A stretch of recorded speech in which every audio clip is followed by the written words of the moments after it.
Assalamu alaikum wa rahmatullahi wa barakatuh. Rehefa miaina eto ambony tany antsika olombelona dia tsy maintsy mandalo fisedrana ary tsy maintsy mandalo olana ary fitsapana maro isan-karazany.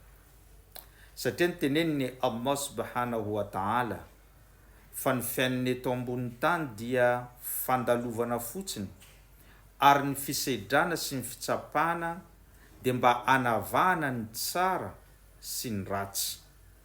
Ary amin'ny alalan'ny fisedrana io ihany koa no ahafantarana ny olona tena pino sy ny pino sarin-tsariny. Ary amin'ny alalan'ny fitsapana ihany koa no ahafantarana ny fifandraisana lalina eo aminao sy ny tomponao.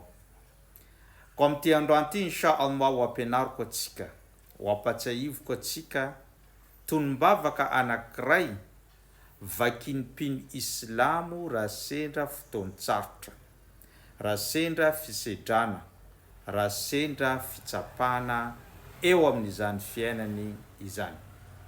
Ity ilay tonombavaka vakina manao hoe: Allahumma la sahla illa ma ja'altahu sahlan wa anta taj'alul hazna idha shi'ta sahlan.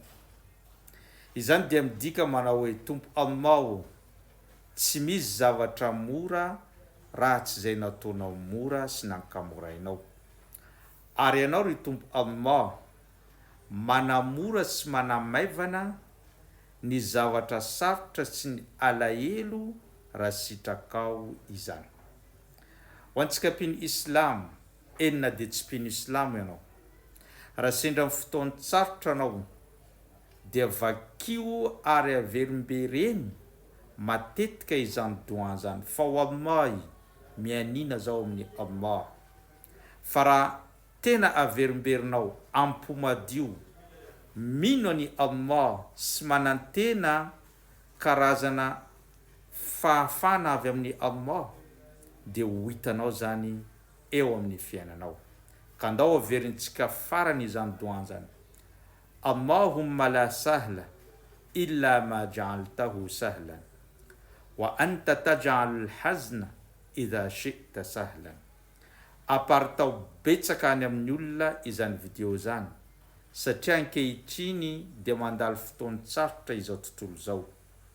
Ary indrindra atsika malagasy dia ao anatin'ny fisedrana, ao anatin'ny fitsapana, ao anatin'ny fotoan-tsarotra, ka azadiny no mamerimberina io maraina atoandro hariva fa ho hitanao maivana ny fiatrehanao zany fiainana eto ambony tany zay. Wassalamu alaikum wa rahmatullahi wa barakatuh.